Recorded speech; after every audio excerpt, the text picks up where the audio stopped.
Scott, dude, this is pretty exciting. Yesterday, we got to check out Assassin's Creed Shadows. The reveal is here, and it feels like home in a sense, like a calling coming back to the world of Assassin's Creed.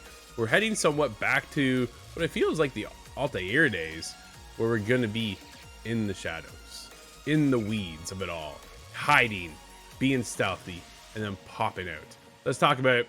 This comes right from the Ubisoft press release sent to my email. Just email. There's a shout out to somebody. Maybe they'll catch it. Carve your legacy as Shinobi and Samurai in Assassin's Creed Shadows. Available on November 15th. We already knew the leak, thanks to Ubisoft themselves. That was tradition, Scott, is what we call that, right?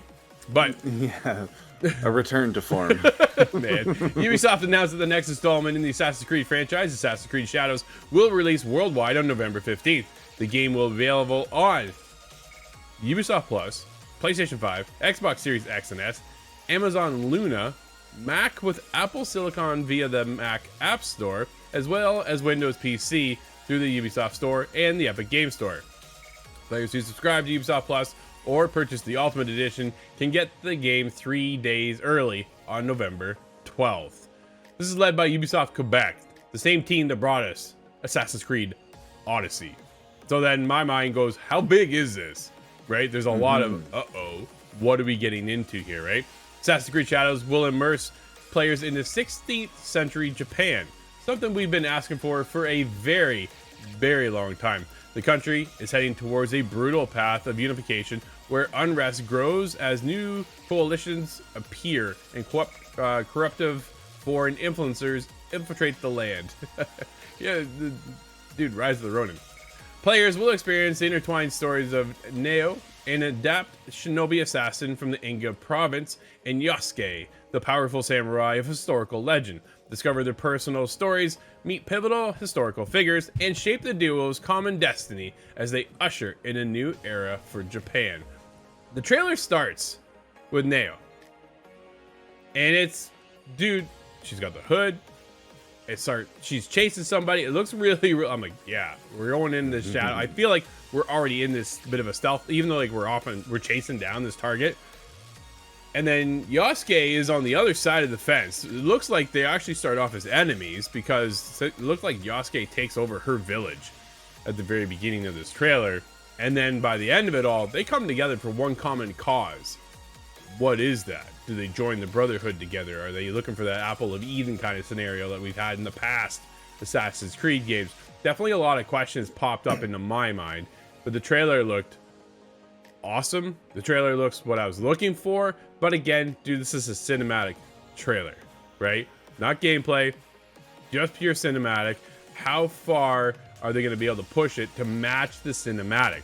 That's what I want to know from Ubisoft. How far can you make this really go the way it should be, kind of taken to that next level, right? Now, go ahead. Ubisoft did get into a lot of trouble with The Division and the differences between the trailer and the game that we actually got. And I think there was a similar situation with Watch Dogs. So I want to believe that this is going to be a little more truer to the product that we'll see at the end of the day. But I think this one was to set up the motivations. You introduced to Yasuke and Neo, and they seem to be opposed. I think they link up together, and it kind of tells a bit of the story. They're showing the ships coming in. I believe that was a Templar symbol on one of the ship sails. Right. So I think it's going to be that they begin opposed, but then they have to get together to, again, like they say, push off the foreign influence. I think that's going to be the Templar. Yeah, so they had a phrase, Scott. What did they say? It was something about they hide in the shadows to reveal the light, or something along that. To serve the light. We are the shadows that serve the light. That's exactly. Thank you. So I'm like, this is very interesting, right? And a lot of it kind of played off the dynamic that brought me back to Assassin's Creed Syndicate, where you had Evie and Jacob Fry, brother and sister. Here, they're not brother and sister. They were actually enemies and then brought together. But it still felt like Jacob being the brute, Yasuke being the brute, right? Evie being the stealth.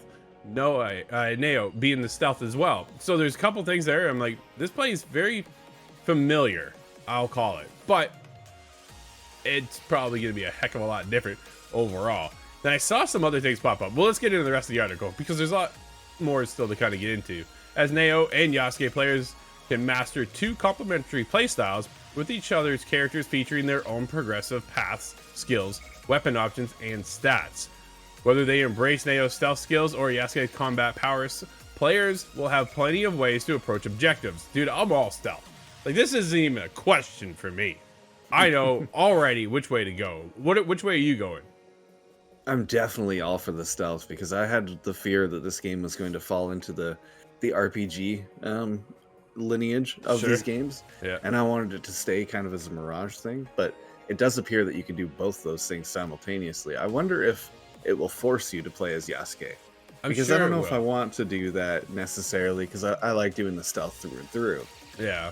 But I think we will get forced eventually, right? With going back to Syndicate, there were certain missions you had to play as Evie. There's certain missions you had to play as Jacob. But it wasn't the whole game. Most of it was you pick what side you wanted to go and then play as that character. I bet you we kind of fall down that same trope here as well. With Neo, they will experience refined infiltration mechanics using light, noise, shadows, and changing surroundings to avoid detection from enemies. Dude, welcome that sounds to like Splinter Cell. I was like, okay. Yeah, no, I'm absolutely down for this, right? With Yasuke, they will be able to take on larger groups of enemies with brutal precision. The game will let players explore a vast open world with a variety of landscapes evolving through weather and seasons. From spectacular castle towns to bustling ports to peaceful shrines and pastoral landscapes, feudal Japan comes to life with an unprecedented dynamicism built from the ground up with the latest version of Anvil engine and the power of new-gen consoles. That's right, Scott. Once again, axed off on the PS4 and the Xbox One series, right? We're moving on to a current gen only. This is where we start to see that, okay, it is a cinematic trailer. How far can they push it? Well, they're only on new-gen consoles. We should be relatively close, shouldn't we? Really hopeful. Yeah, it should really just push this to the max, but I'm wondering if the Anvil engine is enough to do that. Is that the same engine that we had for Skull and Bones? Because I think that might just be the same one, but modified. I'm sure they've tweaked it to match and move past that engine, right? Yeah. In this trouble period, information is key and will be at the heart of the renewed exploration mechanics. Players will build their own spies network to unveil new areas and hunt down targets. Allies with highly specialized skills and abilities can also be recruited to help during missions. The creation of their own customizable hideout will enable players to enhance their network and train their new crew. From base building and layout to decorations and accessories, they will be able to craft a unique place to call home. Dude, I love every word of this. It kind of sounds awesome. A bit like Brotherhood. The way there was the different assassins you could build up and grow along with you and then use to attack things. That was a lot of fun. And they plan to keep this going for years. That's the other side of it, right? There's a long roadmap I think they have in front of them. Let's get into it. Because the Gold Edition will include the base game, the Season Pass, including a bonus quest with additional unlockable content, as well as 2 upcoming expansions and 3 days early access. The Ultimate Edition will include the base game, the Season Pass, the Ultimate Pack, and 3 days of early access to the game. The Ultimate Pack will contain a character pack, Neo and Yasuke outfit, and weapons, trinket, and mount. And the Hideout Pack, 5 skill points, and a red and black photo mode filter. The Collector's Edition will include the base game, the Season Pass, the Ultimate Pack, physical content, and 3 days early access to the game. The physical content will be a steelbook, the world map, Neo and Yasuke figurine. Oh boy. Life-size Neo katana. Oh man. And a wall Might scroll. Have just got you. Maybe, yeah, for what? $700? Like, how much is this gonna... The collector's edition is not gonna be cheap, man. This is going to be expensive. So, Scott, high hopes, dreams, wishes, doubts. What do you have for Assassin's Creed Shadows? I'm very excited now. I was a little bit apprehensive to allow myself to be hyped because the hype train crashes more often than it doesn't. Yeah, but in this case, I've seen enough here. I think I'm in. I'm in for the long haul. As long as I can stay the the stealthy route, and it absolutely appears like that is going to be supported. This kind Absolutely. of seems like a mashup of a lot of things that I've really wanted in Assassin's Creed. The modification to the hidden blade pops out and then pivots, and then oh man, I was like, whoa, that was cool.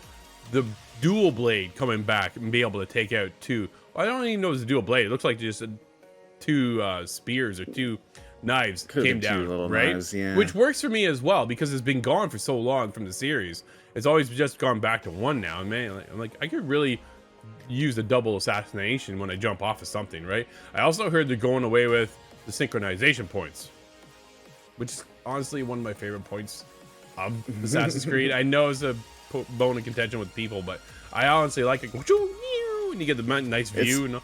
It's just a staple. It's for me. tradition now. Yeah. Hopefully it happens at least once. Yeah, we'll see. It sounds like it's going away, but we want to hear from you. Hit us up, itgtv.com. Are you excited for Assassin's Creed Shadows like we are?